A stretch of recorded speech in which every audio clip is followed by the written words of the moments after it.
মানস ভট্টাচার্য যেখানে রয়েছেন আমাদের সঙ্গে।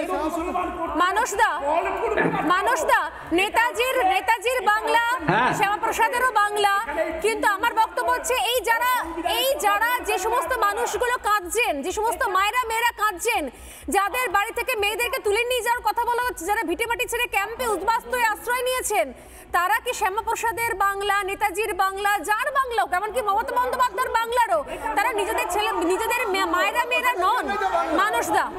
মানসদা দেখো, এটা নিয়ে অহেতুক বিতর্ক করে লাভ নেই, এবং আমি বলবো যে এর জন্য কাউকে দায়ী করে লাভ নেই। এর জন্য হিন্দুরা দায়ী, নিজেরা দায়ী। কারণ হিন্দু ধর্মের আদর্শ থেকে, হিন্দু ধর্মের ভাবনা থেকে বিচ্যুত হলে, এবং হিন্দুরা যতদিন রাষ্ট্রের ভরসায়, হিন্দুরা যতদিন পুলিশ প্রশাসনের ভরসায় বাঁচতে চাইবে, ততদিন কিন্তু হিন্দুদেরকে এইভাবে পালিয়েই বেড়াতে হবে। আমি তোমাকে শাস্ত্রের কথা বলি। বশিষ্ঠ সংহিতায় একটা খুব স্পষ্ট শ্লোক আছে, এই যে কান্না শুনছিলাম, বশিষ্ঠ সংহিতায় বলা হয়েছে যারা ঘরে আগুন দিতে আসবে, যারা ফসল পোড়াবে এবং যারা নারীদের গায়ে হাত দেবে, তৎক্ষণাৎ তাদেরকে নির্বিচারে হত্যা করা কর্তব্য একজন হিন্দুর। আমরা কি সেটা হিন্দুদেরকে শেখাতে পেরেছি?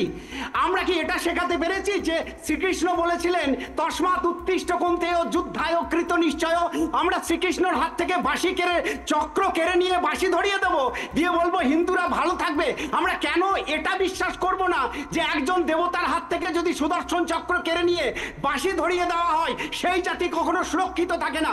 আমরা দুর্গার দশপ্রহর ধারিণী 10টা অস্ত্র কেড়ে নিয়ে হাতে নানা রকমের ফুল ধরিয়ে দেবো, দিয়ে বলবো যে আমরা ভালো থাকবো? আমরা শিবের ত্রিশূল কেড়ে নিয়ে তার হাতে গাঁজা ধরিয়ে দেবো, দিয়ে বলবো আমরা ভালো থাকবো? আমরা রামের হাতের তীর ধনুক কেড়ে নেবো, দিয়ে বলবো যে না আমরা 51 রকমের ভোগ চড়াবো, দিয়ে বলবো আমরা ভালো থাকবো? হিন্দুর আদর্শ থেকে বিচ্যুত হয়েছে আমাদের প্রত্যেকটা দেবতা। আমি নাম করে করে বলতে পারি, তারা দেশের জন্য, সমাজের জন্য সমর্পিত ছিল।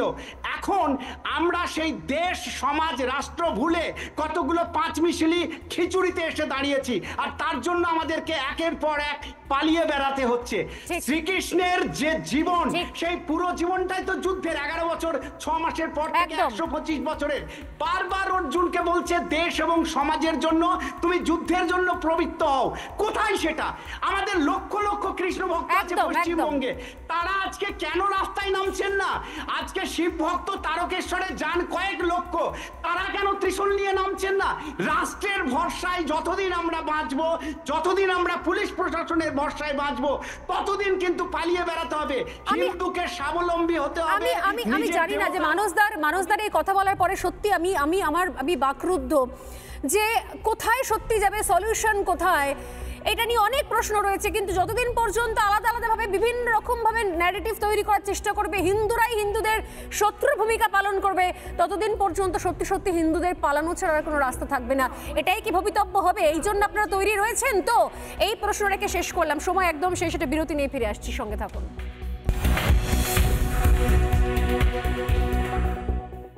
নানা ধরনের কন্টেন্ট দেখার জন্য লাইক করুন, শেয়ার করুন আমাদের ফেসবুক পেজ, সাবস্ক্রাইব করুন আমাদের ইউটিউব চ্যানেল। পাশাপাশি অন্যান্য ব্রেকিং নিউজের জন্য অবশ্যই চোখ রাখুন রিপাবলিক বাংলায়।